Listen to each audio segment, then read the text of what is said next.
Hi, my name is Joel Kim. I serve as president of a small school down in San Diego called Westminster Seminary, California. Joining together here is a dear friend of mine. I'm going to pass it over to him so that he can introduce himself as well. My name is Lloyd Kim. I am the coordinator of Mission to the World, which is the mission sending agency of the Presbyterian Church in America. Happy to be here with you, Joel.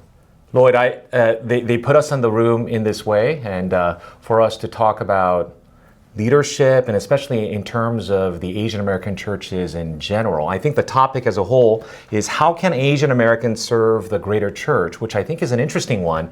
But perhaps we can begin by just talking about our background a little bit. I think part of the beginning here is both of us come from immigrant churches.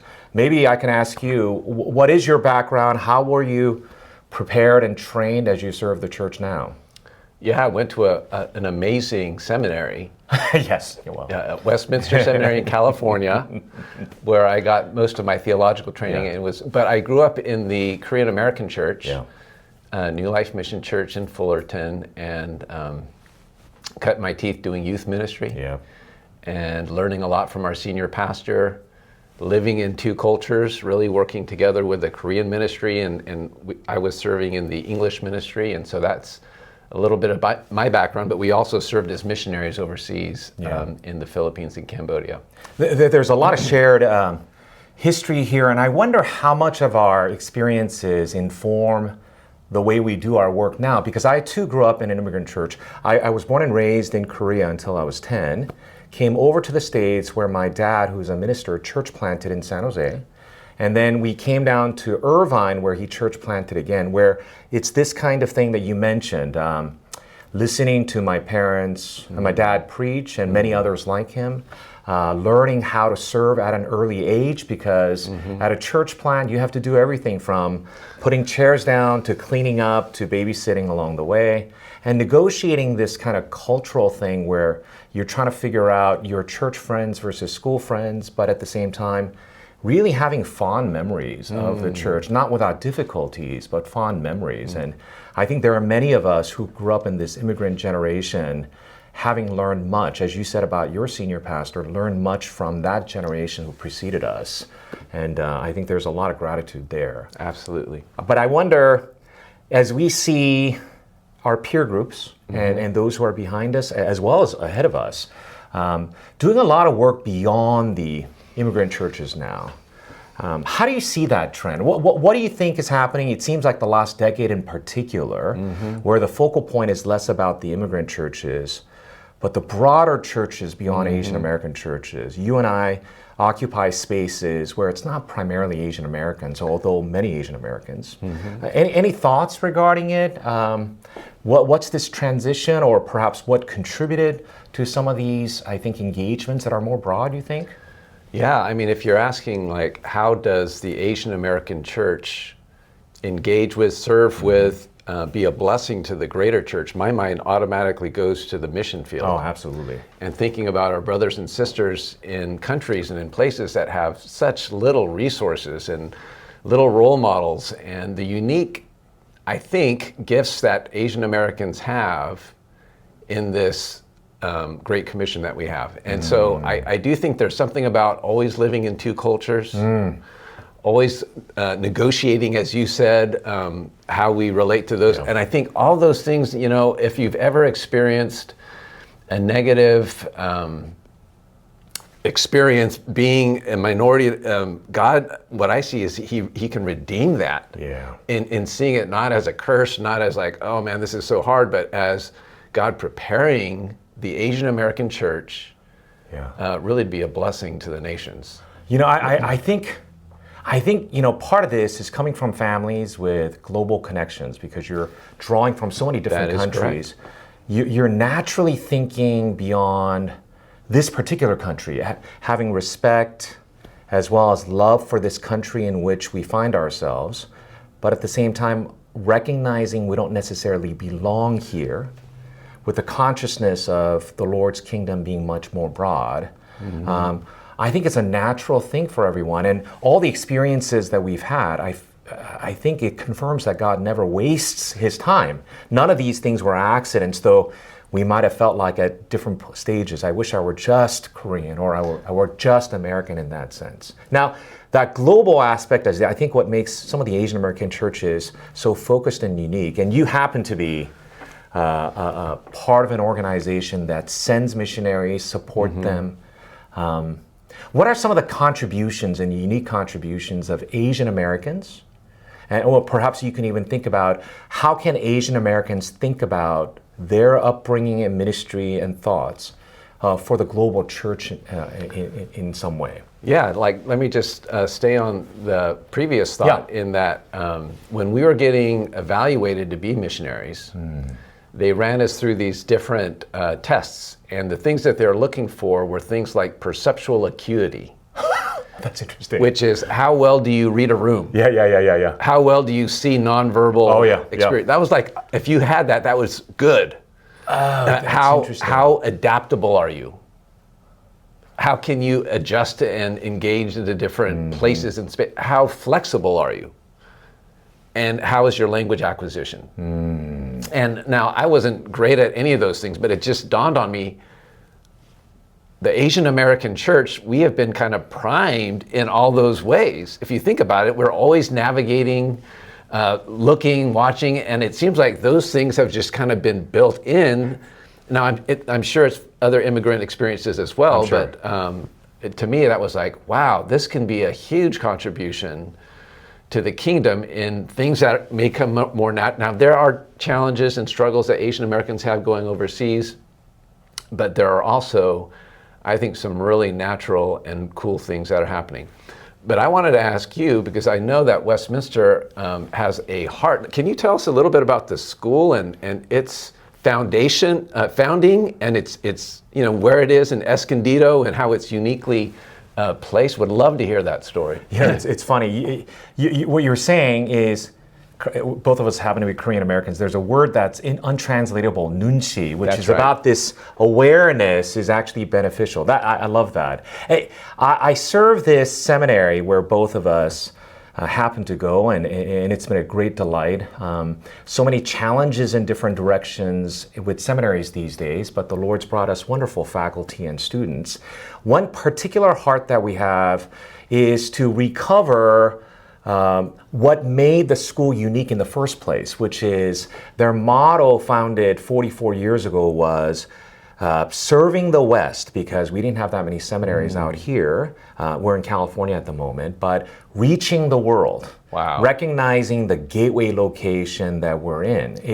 We drive 20 miles from our campus. I mean, you hit the ocean, but you're facing the East and Asia. You drive 40 miles south and you run into Latin America. And I don't think the Lord, just by chance, placed us in those places unless He wanted us to see beyond. And what we hope is that our students, at the end of the day, whether it be by visiting countries or bringing students over, or just being exposed to the global church, whether as goers or senders, that they recognize the church is much bigger than the churches we recognize and see locally. And then when they're looking for places to minister, they don't think of just domestic churches as places of ministry, but that they see the whole global church as a place where they can go and serve in that capacity. But you're actually doing even bigger work in terms of thinking through these things. As many are thinking about church and ministry and perhaps even cross-cultural missions, are there a growing number of people who are seeking? How do you see individuals who are thinking about these missions works? Yeah, I mean, we're encouraged to see people answer the call, but there are challenges to it. And so it's a delight for me to actually see how the work that you're doing at the seminary is really raising up leaders to minister to the global church. I mean, the school that is producing these incredibly gifted scholar pastors who are able to go and serve in these places that have such incredible needs. So I mean, I'm just thinking, the way that God has used you, particularly Joel, in this place, in drawing Asian Americans to the school, the long history of Asian Americans, but I think there's a renewed interest. And quite honestly, I'm excited to see how this founding principle of wanting to send students all over the place to reach the rest of the world is really happening. Oh. And we're seeing folks serve with us, but really trained and equipped by your school and the professors there that we respect and we love.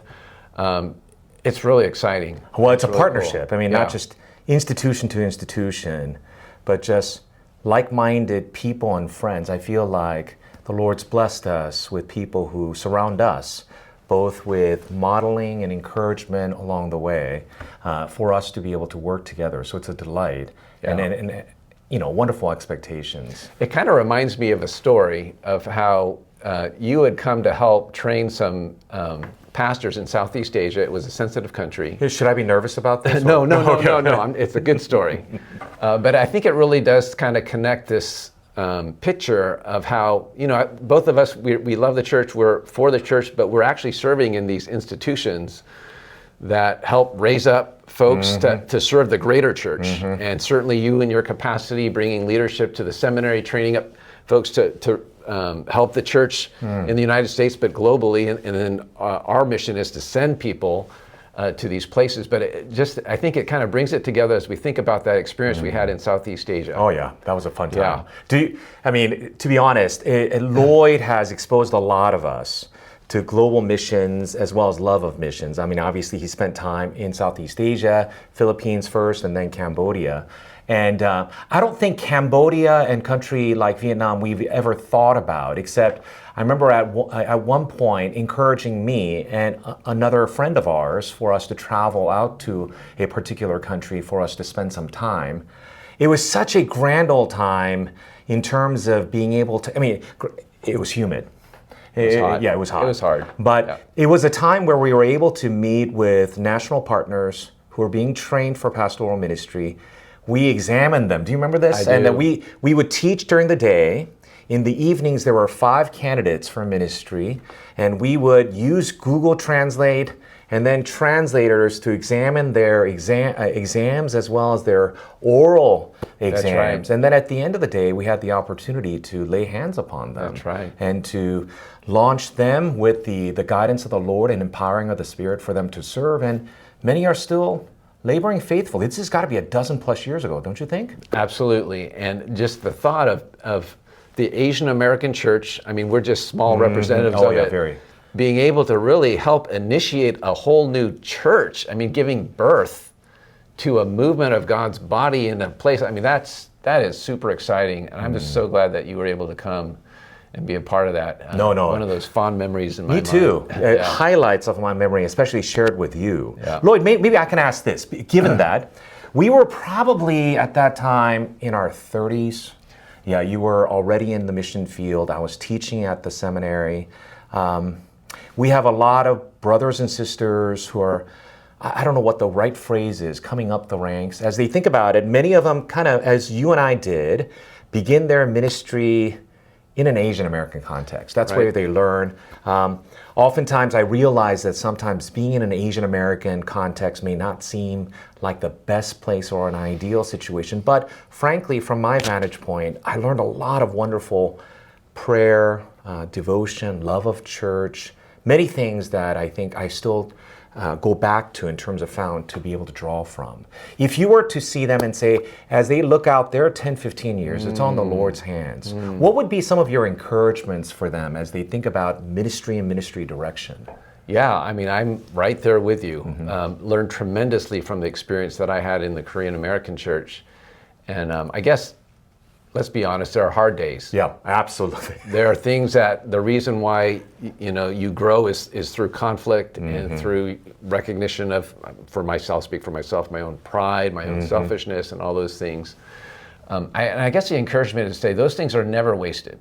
Yeah, I think You know what I mean? Like God uses those things, and because I reflect back and I realize, oh my gosh, the experience that I'm having with this Cambodian pastor brings back memories and all the lessons and all the pain. And it gives you opportunity to reflect and gives you opportunity to grow and to mature, so that when you're coming into situations and you see similar situations in different contexts, you're able to speak into them with with some experience. And so nothing's wasted. Don't feel like even the hard experiences, the bad experiences, God can't use, because he will and he does. And I think so too. Every step along the way, I feel like the Lord's providential care was very evident in terms of how it leads. Maybe I could ask you this and get your reflection in terms of some people wanting to be in a context beyond Asian American. Right. Yeah. How would you encourage them, or how would you advise them? Yeah, there are great opportunities. So when we were on the mission field, we were always part of a multicultural team. And we recognized that God has given each of us, with our different backgrounds and ethnicities and experiences, unique opportunities that others haven't had. And just being recognizing that, and recognizing who you are, and being comfortable in your skin, and entering into these spaces, but recognizing we're part of the body of Christ. Absolutely. And there are others who may have opportunities and experiences and relationships that we don't have, and that's okay, because we have those opportunities and experiences and relationships that others don't have, but God uses it all really to bring glory and honor to his name. And so I think if you're wanting to enter into a multicultural space, or another space where you are a minority, just be comfortable with who you are and how God has made you, and believe the things that we profess, that we are the body of Christ, and all the things that we're learning here at this conference about being enough and resting in God's grace. And so, those are just a couple things, but I would love to hear you answer the question you asked me. What would you encourage younger leaders, younger folks who want to enter perhaps into other spaces, or any advice that you'd give them as we kind of think about this next generation? Yeah, I think what very similar line as where you said, one of the things that I want to emphasize is people feeling very comfortable in their own skin. That's probably a very human way of putting it, but perhaps a biblical way to put it is recognizing we all bear the image of God uniquely, and the Lord has blessed us with unique experiences, which I consider them to be liabilities at some point. But now I consider them to be blessings that I'm able to utilize in the spaces I find myself in, I think is not unimportant. And then two, fostering a picture of the church much more big than just a local, or perhaps even your denomination, or even just the kind of ethnic groups we're involved in. The church is much bigger than who we are and where we are, and praying for that the Lord's work in our lives to broaden that vision to see where we can be. That's good. I think those are things that we could be engaged in and thinking about, praying about, that would help us along the way. That's really good. Yeah. Lloyd, this is fun for me, not only because you're a dear friend, but in ministry together, and to be able to share both insights and joys and at times pains together has been a huge blessing for me. Thank you for your ministry. Well, love and appreciate you too, brother. It's been really fun. Look forward to doing this again soon. Absolutely.